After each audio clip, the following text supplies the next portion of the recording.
രാഷ്ട്ര പുനർനിർമ്മാണം ആരോഗ്യമുള്ള ജനതയിലൂടെ എന്ന തലക്കെട്ടിൽ CAPA നടത്തുന്ന ഈ സംസ്ഥാന സമ്മേളനം അതിൽ പങ്കെടുക്കുന്നതിൽ വളരെ സന്തോഷമുണ്ട്. കേരളത്തിൽ ധാരാളം അക്യുപഞ്ചർ അക്കാഡമികളും അക്യുപഞ്ചർ സംഘടനകളുമുണ്ട്. അതിൻ്റെ ഒരു കോർഡിനേഷനാണ് acupuncture joint council. Acupuncture joint കൗൺസിലിലുള്ള ഏറ്റവും പ്രധാനപ്പെട്ട ഒരു സംഘടനയാണ് CAPA. അതിൻ്റെ സംസ്ഥാന സമ്മേളനമാണ് ഇന്നിവിടെ നടക്കുന്നത്. ഏതായാലും ഒരനുഭവം പറഞ്ഞുകൊണ്ട് ഭക്ഷണവും ആരോഗ്യവും എന്നതാണ് നിങ്ങളുടെ മുമ്പിൽ ഒരല്പം സംസാരിക്കേണ്ടത്. ഒരനുഭവം പറഞ്ഞുകൊണ്ട് ഞാൻ തുടങ്ങാം. വർഷങ്ങൾക്ക് മുമ്പ് കുട്ടിയായിരുന്നപ്പോൾ ഞങ്ങളുടെ വീട്ടിൽ നെല്ല് കുത്തുമായിരുന്നു. ഉരലിൽ ഉലക്ക വെച്ച് നെല്ല് കുത്തും. നെല്ല് കുത്തിക്കഴിഞ്ഞ് അതിൽ നിന്ന് അരിയെടുത്ത് തവിട് മാറ്റി ആ തവിട് ഏറ്റവും സ്മൂത്തായ തവിടിൽ ശർക്കര ചേർത്ത് ഞങ്ങൾക്കൊക്കെ കുട്ടികൾക്കൊക്കെ വീട്ടിലുള്ള മുതിർന്ന ആളുകൾ നൽകുമായിരുന്നു. അങ്ങനെ ഒരു കാലഘട്ടം കഴിഞ്ഞു പോയിട്ടുണ്ട്. ഞാനിത് പറയാൻ കാരണം, ഒരു ലോകപ്രശസ്ത കനേഡിയൻ നെഫ്രോളജിസ്റ്റ് ഉണ്ട്, ഡോക്ടർ ജെയ്സൺ ഫങ് എന്നാണ് അദ്ദേഹത്തിൻ്റെ പേര്. വളരെ വിപ്ലവകരമായ ഒരുപാട് കണ്ടെത്തലുകൾ നടത്തി അത് ലോകത്തിന് സമ്മാനിച്ച പ്രഗത്ഭനായ MD ഡോക്ടറാണ്. അദ്ദേഹത്തിന് ദ ക്യാൻസർ കോഡ് എന്ന് പറഞ്ഞിട്ടൊരു പുസ്തകമുണ്ട്. അദ്ദേഹത്തിന് the obesity code, the diabetes code, ഇങ്ങനെ വിവിധ പുസ്തകങ്ങൾ. അതിൽ ഏറ്റവും ശ്രദ്ധേയമായൊരു പുസ്തകമാണ് ദ ക്യാൻസർ കോഡ്. ആ പുസ്തകത്തിൽ അദ്ദേഹം പറയുന്നുണ്ട്, cancer is nothing but too much insulin signalling. നമ്മുടെ രക്തത്തിൽ ഏറ്റവും കൂടുതൽ ഇൻസുലിൻ വരുന്നതാണ്. അതിൻ്റെ കാരണം ഷുഗർ ഉപയോഗമാണ്, വർദ്ധിച്ച മധുരത്തിൻ്റെ ഉപയോഗമാണ്. ഇതാണ് ക്യാൻസറിൻ്റെ കാരണം. ഞാൻ ഈ സംഭവം പറയാൻ കാരണം, ഇപ്പോൾ വർഷങ്ങളായി നമ്മളൊക്കെ ആഹാരം കഴിച്ചുകൊണ്ടിരിക്കുന്നത്, ചിലർ 3 നേരം 4 നേരം 5 നേരം ഭക്ഷണം കഴിച്ചുകൊണ്ടിരിക്കുന്നത് തവിട് പൂർണ്ണമായും നീക്കം ചെയ്ത പോളിഷ്ഡ് അല്ലെങ്കിൽ റിഫൈൻഡ് റൈസാണ്. സത്യത്തിൽ ഈ റിഫൈൻഡ് റൈസ് അല്ലെങ്കിൽ പോളിഷ്ഡ് റൈസ് ഇതാണ് നമ്മുടെ സമൂഹത്തിൽ എന്ന് മുതൽ ഇത് വ്യാപകമാകാൻ തുടങ്ങിയോ അന്നു മുതൽ നമ്മുടെ സമൂഹത്തിൽ ഏറ്റവും കൂടുതൽ രോഗികൾ വർദ്ധിക്കാൻ കാരണം ഇതാണ്. ഈ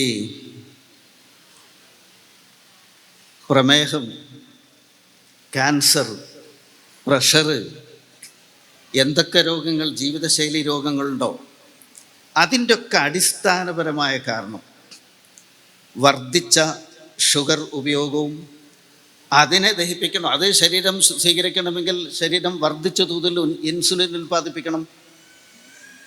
അതുകൊണ്ട് ഈ വർദ്ധിച്ച അളവിൽ ഇൻസുലിൻ ശരീരത്തിലുണ്ടാകുമ്പോൾ അതിനെ ഹൈപ്പർ ഇൻസുലിനേമിയ എന്ന് പറയും. അത് ഇൻസുലിൻ റെസിസ്റ്റൻസ് എന്ന അവസ്ഥയിലേക്ക് ശരീരത്തെ എത്തിക്കും.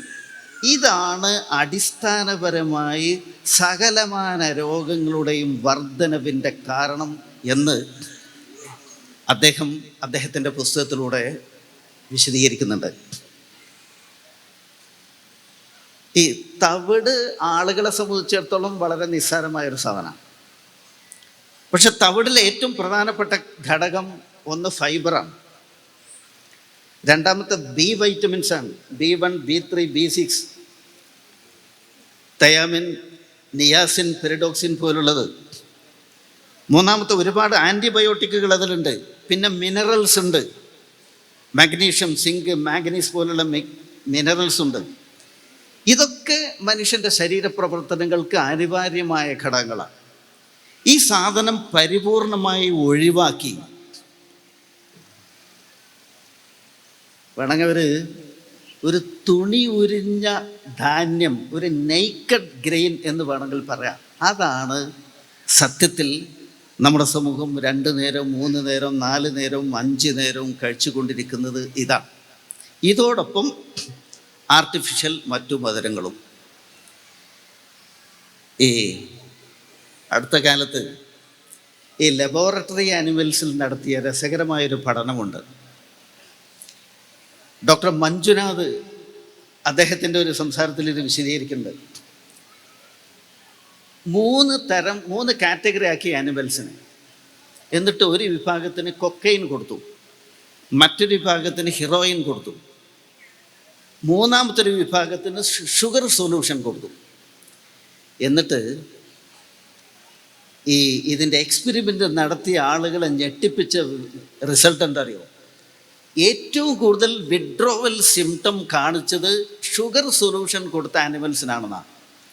എന്ന് വെച്ചാൽ കൊക്കൈനേക്കാൾ ഹീറോയിനേക്കാൾ ഏറ്റവും കൂടുതൽ അഡിക്റ്റീവ് ശരിക്ക് ഷുഗറാണെന്നർത്ഥം.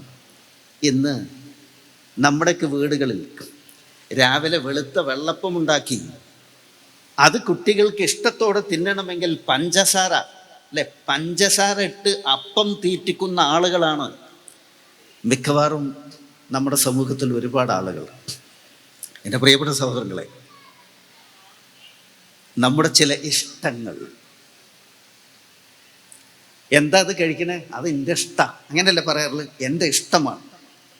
ഈ ഇഷ്ടങ്ങളാണ് യഥാർത്ഥത്തിൽ ഒരുപാട് ദൂരവ്യാപകമായ പ്രത്യാഘാതങ്ങൾ ശരീരത്തിൽ ഉണ്ടാക്കുന്നത് എന്നത് നമ്മൾ തിരിച്ചറിയേണ്ടതുണ്ട്. ഞാനൊരു ചെറിയ ഉദാഹരണം പറയാം. ചില ആളുകൾക്ക് പുളി എന്ന ടേസ്റ്റ് വലിയ ഇഷ്ടമായിരിക്കും, ഭയങ്കര ഇഷ്ടമായിരിക്കും പുളി. ഇപ്പം ഈ സദസ്സിലെ ഏതെങ്കിലും ഒരാൾ, നന്നായി പുളി ഇഷ്ടമുള്ള ഒരാൾ നിങ്ങൾക്ക് ഇപ്പോൾ വേണമെങ്കിൽ പരിശോധിക്കാം. പുരുഷനാണെങ്കിൽ നന്നായി പുളി ഇഷ്ടപ്പെടുന്ന ഒരു പുരുഷനാണെങ്കിൽ അദ്ദേഹത്തിൻ്റെ മസിൽസ് ആൻഡ് ടെൻഡൻസ് ഇങ്ങനെ മസിലിങ്ങനെ പിടിച്ചു നോക്കി, ഇങ്ങനെ ഞങ്ങളുടെ നാട്ടിലൊക്കെ പറയും ഇങ്ങനെ പുളുപുളു പോലെ, ഒരു അളിഞ്ഞ രൂപത്തിൽ, ഒരു ബലമില്ലാതെ, പേശികൾക്കൊരു സ്ട്രെങ്ത് ഇല്ലാതെ, എന്തായാലും നാടൻ മലയാളം പറയാം പുളുപുളുന്നാ, അങ്ങനെ ഒരു. മാത്രമല്ല ഒരുപാട് ശാരീരിക പ്രശ്നങ്ങൾ അവർക്ക് അതിൻ്റെ കൂടെ ഉണ്ടാവുകയും ചെയ്യും. വീട്ടുകാർ പുളി ഇഷ്ടമാണല്ലോ, അതിനനുസരിച്ചാണ് ആഹാരം പ്രിപ്പയർ ചെയ്ത് കൊടുക്കുക. മധുരം ഇഷ്ടമുള്ള ആളുകൾ ഞാൻ പറയേണ്ടതില്ലല്ലോ.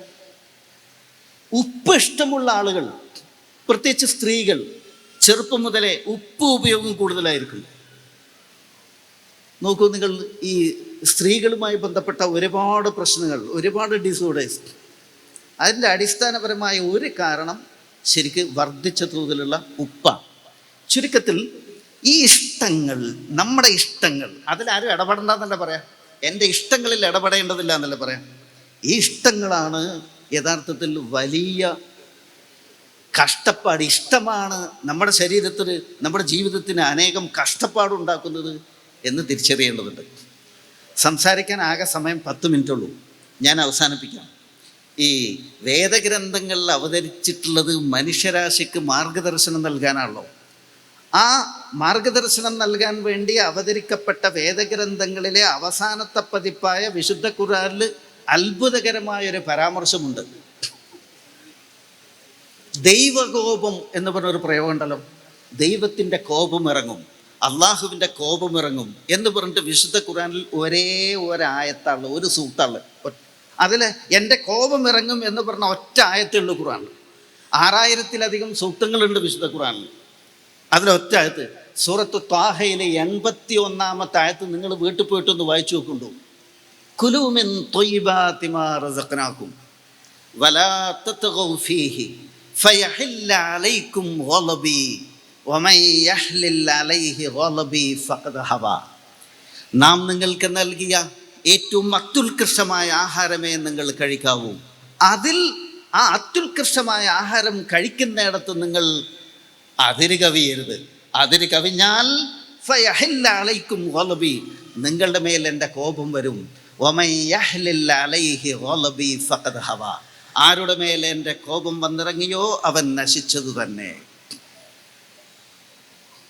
വേദഗ്രന്ഥങ്ങളുടെ കൃത്യമായ ജീവിത ദർശനം, പാഠം, ആഹാരത്തിൻ്റെ വിഷയത്തിൽ മിക്കവാറും സമൂഹത്തിൻ്റെ ഒരു കാഴ്ചപ്പാട്, ഭക്ഷണത്തിൻ്റെ കാര്യത്തിൽ നിങ്ങൾ എന്നെ ഒന്നും പഠിപ്പിക്കേണ്ടതാണ്. നമ്മൾ വിചാരിക്കുന്നത് അതിലൊന്നും പടച്ചോനെ ഇടപെട്ടിട്ടില്ല എന്നാണ് ആളുകളുടെ ധാരണ.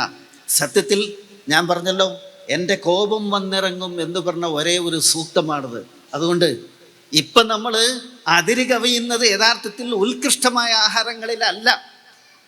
ഉത്കൃഷ്ടമായ ആഹാരം അത് കഴിക്കുന്നിടത്ത് അതിര് കവിഞ്ഞ കോപം വരുന്ന ഇപ്പം നമ്മുടെ സമൂഹം കഴിക്കുന്നതോ ഉത്കൃഷ്ടമല്ലെന്ന് ഉറപ്പല്ലേ? വളരെ നികൃഷ്ടമായ, അങ്ങനെ പിന്നെ ഇതിന് പറയേണ്ടത് വൃത്തികെട്ട ആഹാരങ്ങൾ.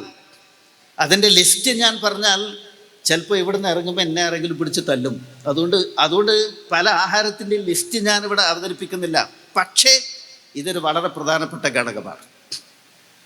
രണ്ടാമത്തെ, ഞാൻ അവസാനിപ്പിക്കാം, രണ്ടാമത്തെ ഒരൊറ്റ പോയിന്റ് കൂടി. നമ്മുടെ ചില പാപങ്ങൾ, പാപത്തിൻ്റെ പ്രതിഫലനങ്ങൾ. വൃത്തികെട്ട ആഹാരം കഴിച്ചാൽ ഞാൻ എന്നോട് തന്നെ പാപം ചെയ്യാം. ഞാൻ നിങ്ങളിൽ ഒരുത്തരോട് കടുത്ത അസൂയ വെച്ചാലോ, എനിക്ക് നിങ്ങളോട് ഏതെങ്കിലും ഒരാളോട് ഭയങ്കര അസൂയ, സത്യത്തിൽ എന്താ സംഭവിക്കുക? ഈ തമാശക്ക് പറയാറുണ്ട്, മറ്റൊരാളെ കൊല്ലാൻ വേണ്ടി ഞാൻ വിഷം കുടിക്കുക എന്ന് പറയാറുണ്ട്. കുടിക്കുന്ന എന്തിനാ? അയാളെ കൊല്ലാൻ. പക്ഷെ സത്യത്തിൽ ആരാ ചാവുക? ഞാനാ ചാവുക. ഇത് പറയാൻ കാരണം എന്തറിയോ? എനിക്ക് മറ്റൊരാളോട് കടുത്ത അസൂയ ഉണ്ടെങ്കിൽ എൻ്റെ ശരീരത്തിൽ വർദ്ധിച്ച തോതിൽ ഓക്സിറ്റോസിൻ എന്ന ഹോർമോൺ ഉൽപ്പാദിപ്പിക്കപ്പെടും. ഹോർമോൺ ഇംബാലൻസ് വരും. ഇതന്നെയാണ് ദേഷ്യം വരുമ്പോഴും, ഇതന്നെയാണ് കടുത്ത ആർത്തി ഉണ്ടാകുമ്പോഴും ഒക്കെ ഇങ്ങനെ തന്നെ. നമ്മുടെ ശരീരത്തിൻ്റെ ഹോർമോൺ ബാലൻസ് തെറ്റിപ്പോവും, ഹോർമോൺ ഇംബാലൻസിൽ വരും. എന്നിട്ട് മറ്റൊരാളോട് നമ്മൾ അസൂയപ്പെടുന്നു, അയാളത് അറിയുന്നേല്ല. പക്ഷെ നമ്മുടെ ശരീരത്തിൻ്റെ ആ ബാലൻസ് തെറ്റിപ്പോകുന്നു, നമ്മൾ രോഗാതുരമാകുന്നു, നമ്മളാണ് അത് അനുഭവിക്കേണ്ടത്. അതുകൊണ്ട്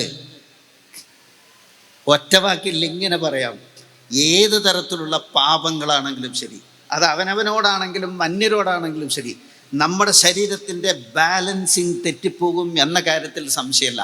ഞാൻ അവസാനിപ്പിക്കാം. ഒരുപാട് പ്രഗത്ഭരായ ആളുകൾ ഇവിടെ സംസാരിക്കാനുണ്ട്. ഈ ആഹാരത്തിൻ്റെ വിഷയം നമ്മുടെ ഉദ്ഘാടകൻ ചില കാര്യങ്ങൾ നിങ്ങളോട് സൂചിപ്പിക്കേണ്ടായി.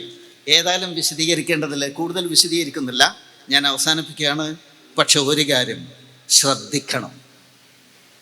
ശ്രദ്ധിക്കണം, ആഹാരം നമ്മുടെ ഇഷ്ടത്തിനനുസരിച്ച് മാറ്റേണ്ടുന്നതല്ല. ചിലർ പറയും ഇഷ്ടമുള്ളത് കഴിച്ചോളൂ. അല്ല, എന്ത് കഴിക്കണം കഴിക്കരുത് എന്നിടത്ത് നമുക്കൊരു അറിവല്ല വേണ്ടത്, ചില തിരിച്ചറിവുകൾ വേണം.